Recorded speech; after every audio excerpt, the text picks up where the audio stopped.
Alright, so I guess probably gonna comment. I guess I should probably comment a little bit on the episode one connections that I alluded to earlier. Alright, take a look at the plot of Avatar for a second. You'll notice it consists mainly of a big corporation taking, coming into a planet and controlling the planet for economic purposes and using military force as a way to go about doing that. Then you look at episode one. Big powerful corporation comes in, takes over a planet for economic purposes, and guess what? Uses military force to do it. Then you look,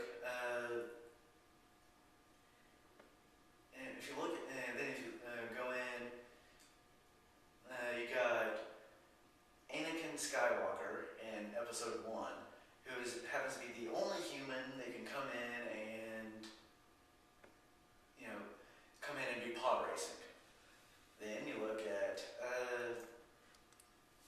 Jake Sully, the only person who's ever been able to, become the writer of Last Shadow. And then you look at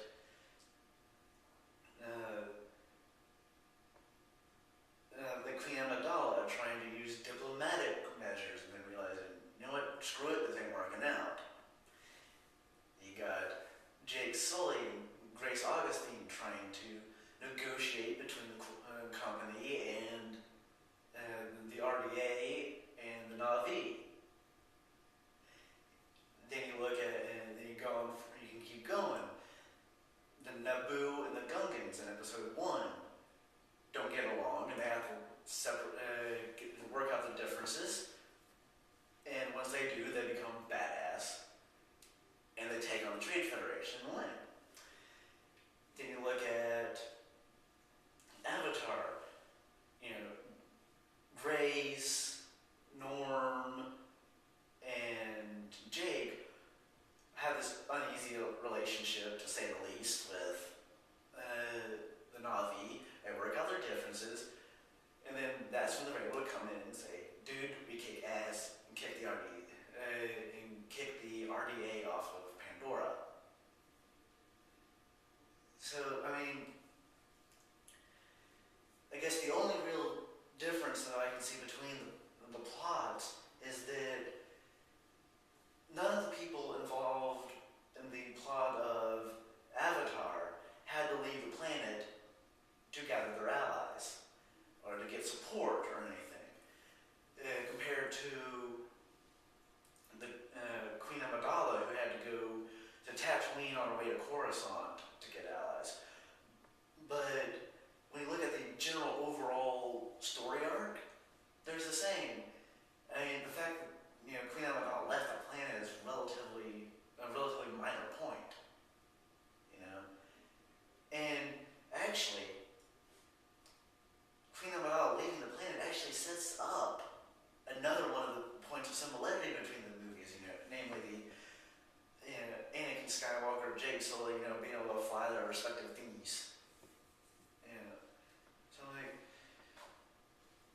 come on, at least Dances with Wolves was an older movie, and people are less likely to have seen it. At least, Ferngully was considered a kid's movie, but both Avatar and The Phantom Menace were new movies that aimed at mostly the same demographic. And, how many years were there between the two movies?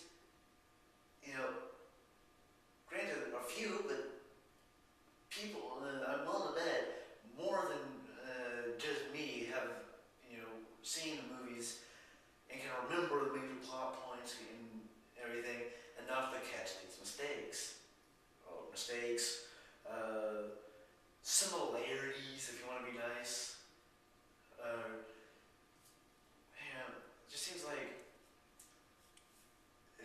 guess it just seems like James